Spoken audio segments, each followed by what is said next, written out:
Seja muito bem-vindo ao Bullenberg. A banca portuguesa foi alvo de mais um corte de rating, a somar à já fraca confiança no setor. No mercado de dívida, Grécia, sem impacto em Portugal, que pagou esta semana taxas negativas pela primeira vez para se financiar no curto prazo. A semana nos mercados com Diogo Santos Teixeira e Carlos Almeida. Olá.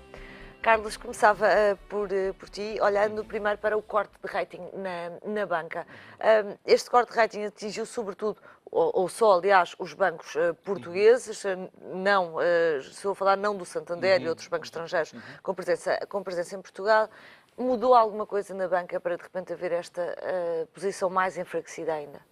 Em termos de contexto, a Fitch vem fazer aquilo que as outras duas agências já tinham feito um pouco. A Fitch diria que está um pouco atrasada neste processo de revisão do rating, uma vez que, após essa revisão das três agências de rating, da Moody's, a Standard & Poor's e a própria Fitch, os bancos portugueses-alvo, nomeadamente o BCP e o BPI, incluindo também o BANIF, continuam com um nível de rating melhor atribuído pela Fitch comparativamente às outras duas agências. Portanto, em primeira linha, diria que é uma alteração do rating, mas que vem muito em linha com aquilo que as outras agências já tinham feito, e daí também não haver uma reação significativa em termos dos investidores a esta mesma alteração.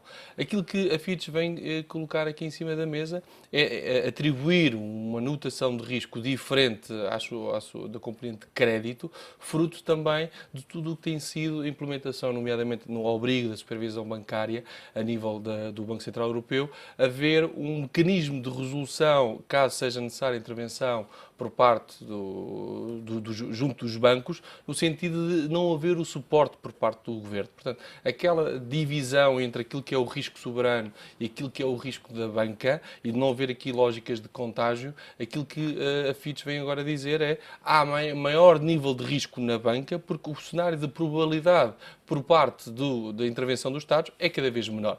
E o caso é que o português recente sabemos bem dos mecanismos de resolução, que é o futuro da banca. Portanto, tivemos aqui o primeiro caso a ser aplicado aqui em Portugal, mas daqui para a frente será este o mecanismo de resolução dos próprios bancos, a nível de uma esfera da zona euro, com o grande crivo do Banco Central Europeu, que irá afetar os detentores de dívida dos próprios bancos, mas, como digo, era algo que era esperado, era algo que já é incorporado por parte do mercado, e tudo isto vem também na sequência de tornar o setor financeiro, ele cada vez mais incorporando os seus próprios riscos, com as suas necessidades de capital, e não haver aqui a transferência de risco entre aquilo que é a dívida pública e aquilo que é a intervenção que é necessária ser feita por parte dos bancos. E é preciso aqui realçar de que Portugal, das economias que foram intervencionadas com auxílio, foi daquelas que teve menores ajudas à própria banca. Veja-se o caso que aconteceu na Irlanda, as próprias magnitudes enormes, a injeção de capital que foi feita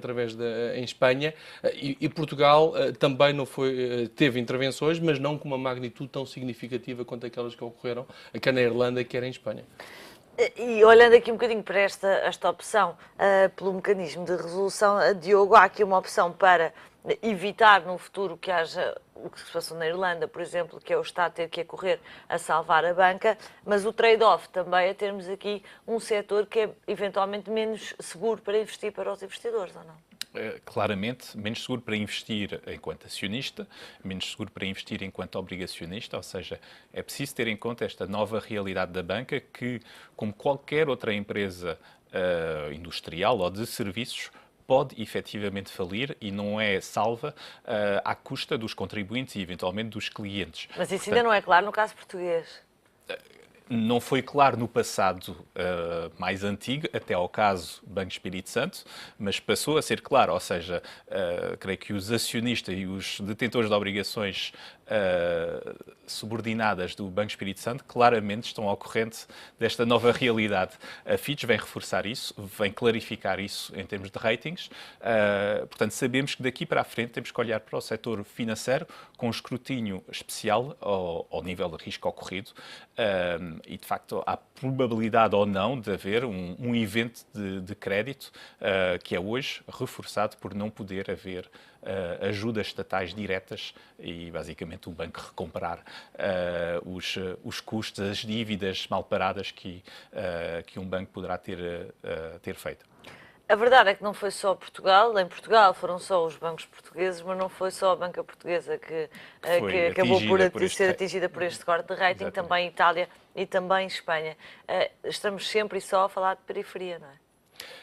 Sim, porque, por um motivo muito simples, é que de facto na periferia é que houve o impacto mais forte em termos de perdas no setor do crédito. No caso espanhol, porque houve uma bolha imobiliária.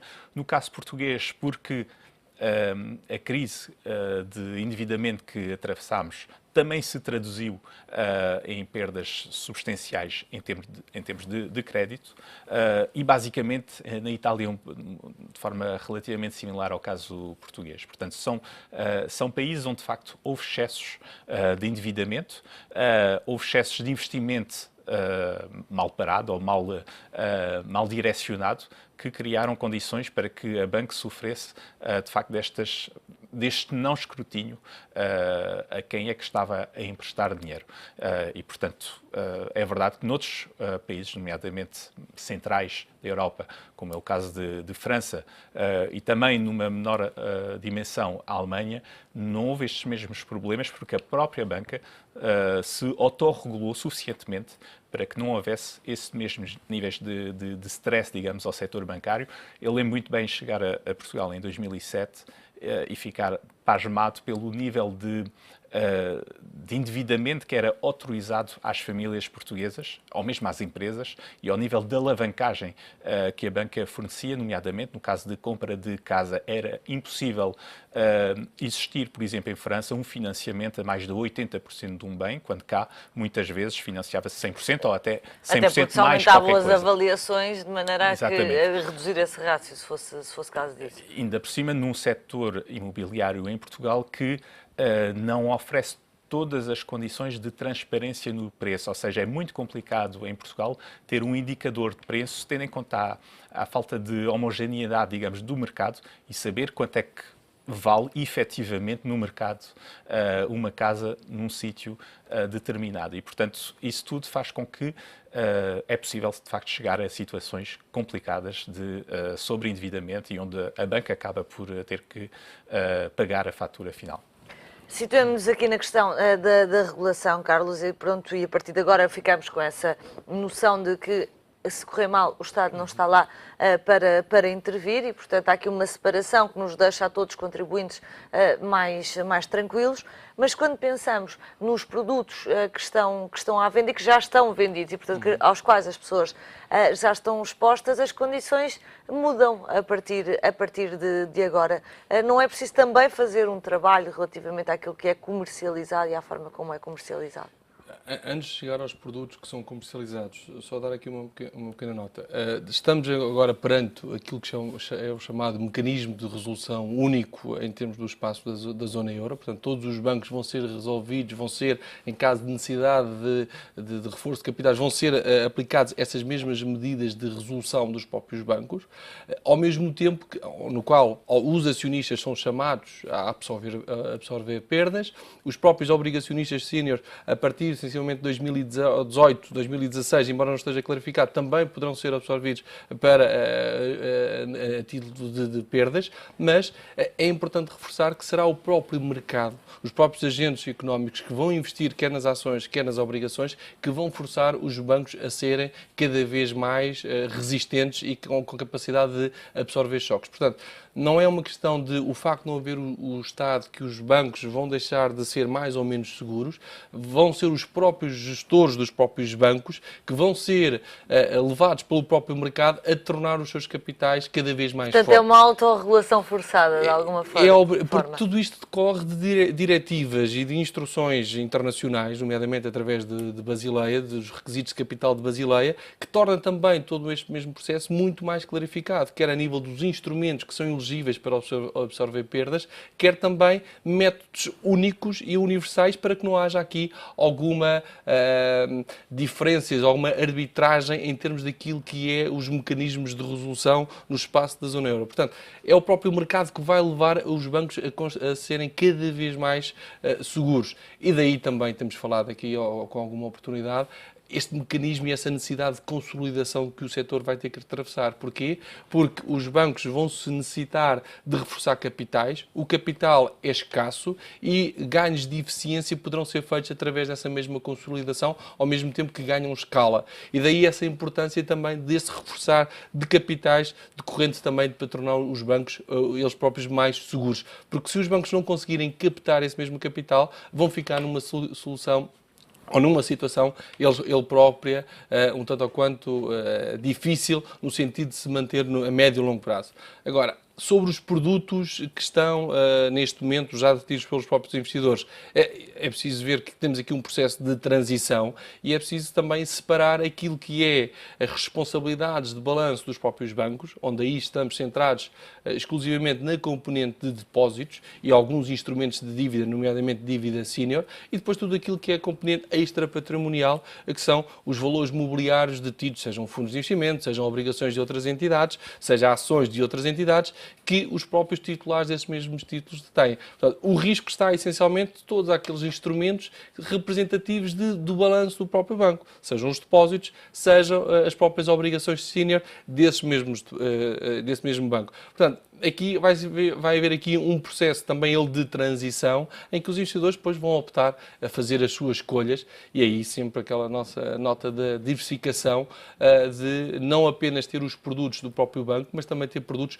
de outras entidades numa lógica de independência na oferta dos produtos e isso é cada vez mais importante e já começamos a ver mesmo a nível do panorama europeu esta maior independência das próprias instituições financeiras a comercializarem produtos de outras entidades que criam os próprios produtos, onde toda a componente de conflitos de interesse, toda a componente de qualidade de gestão são realçadas e permite o quê? Permite essencialmente que haja uma maior diversificação dos riscos por parte dos detentores desses mesmos instrumentos. Diogo, o que é facto é que é cada vez mais difícil para um investidor e até um depositante que tenha pouca cultura financeira perceber aquilo que está a comprar. Sim, como diz o ditado, o conselheiro não é quem paga. E o problema aqui é que quem sofre as consequências de maus investimentos são, de facto, os particulares, os investidores que não optaram pelo bom produto. Foi dito uma palavra-chave nisto tudo, que é o conflito de interesses.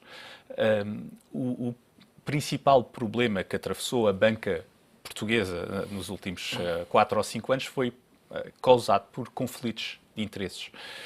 Interesses entre, digamos, o papel de acionista e o papel de gestor, interesses ou conflitos de interesses entre o papel de comercializador e o papel de gestor ou de estruturador de produtos, que faz com que, em certos casos, más opções foram dadas aos clientes. E para reforçar, de certa forma, o bom conselho dado ao cliente, é muito importante que a regulação avance no sentido de facto, tornar independente o processo de comercialização do processo de estruturação ou de gestão. E, nesse sentido, acho que, nomeadamente, se olharmos para o investidor final, a principal preocupação deverá ser de pelo menos perceber o que é que está a comprar. Ou seja, eu fico cada vez mais espantado quando ouço pessoas falar-me de produtos que eu próprio, enquanto gestor e financeiro, não consigo perceber.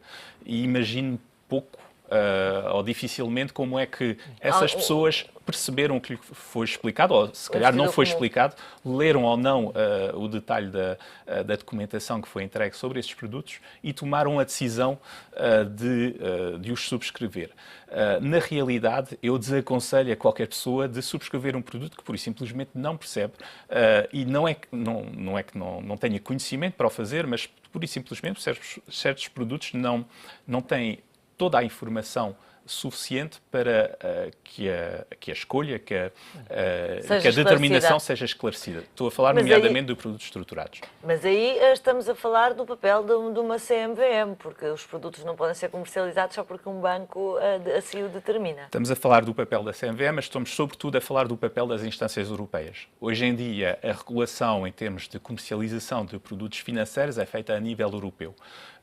E creio que é preciso ir a nível da Europa, cada vez mais no sentido, de facto, de limitar o nível de complexidade dos produtos que são oferecidos, de forma que qualquer pessoa com um conhecimento básico, digamos, do funcionamento digamos, do setor financeiro, perceba muito bem o que são ações, obrigações e, eventualmente, fundos de ações, obrigações e depósitos. Mas, tirando essas poucas categorias de ativos, creio que é arriscado, de facto, a propor aos clientes outro tipo de produtos, nomeadamente produtos complexos. Carlos, ao nível olhando aqui para a confiança dos portugueses atualmente, ora, houve esta notícia de corte de rating na banca, e claro que já a situámos e o porquê deste corte de rating. Quando olhamos para as obrigações percebemos que está tudo a correr bem, mas como é que os portugueses estão nesta altura a olhar para o risco? Estão mais confiantes?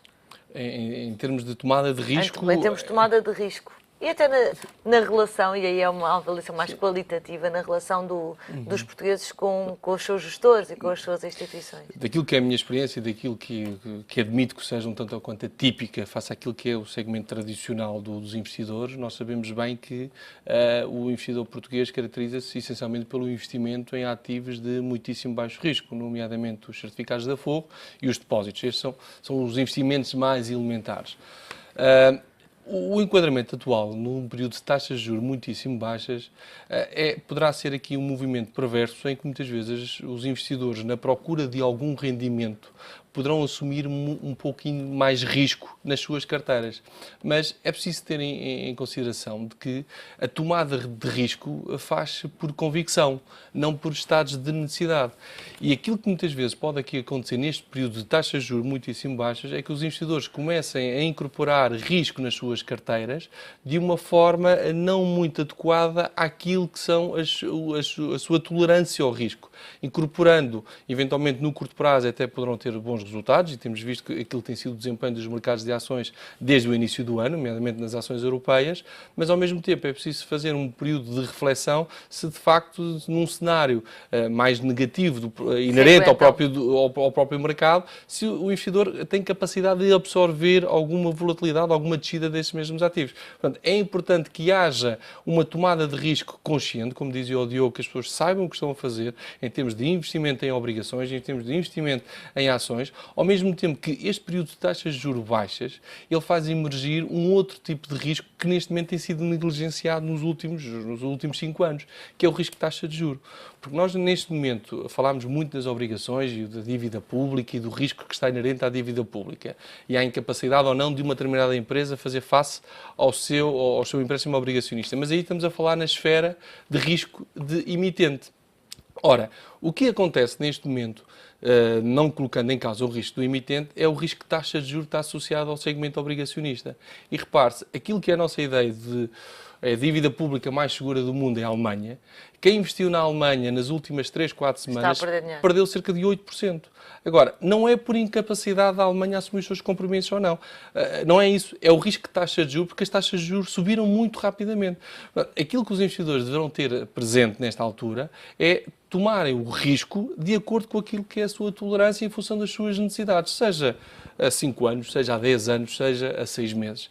Agora, o que interessa é que haja, como dizia o Diogo, aqui um enquadramento e uma necessidade das necessidades dos próprios investidores, numa lógica de diversificação e também numa relação feita ela muito à base não só da confiança, mas também numa lógica desprovida de conflitos de interesses, ou que, pelo menos, esses conflitos de interesses sejam objeto de prévio conhecimento por parte do investidor. Portanto, tem que haver aqui um mix, um trabalho contínuo, quer das instituições financeiras, quer dos agentes de regulação. E aí recordo também a própria CMVM teve a iniciativa de criar um protocolo naquilo que é a comercialização de produtos financeiros complexos, onde os subscritores, ao qual a minha instituição subscreveu, eles se comprometem a criar determinado tipo de produtos, não daqueles demasiado exóticos, mas para também criar aqui uma lógica de autorregulação. Mas também é necessário promover o quê? A literacia financeira. Claro. E aí é um daqueles pilares que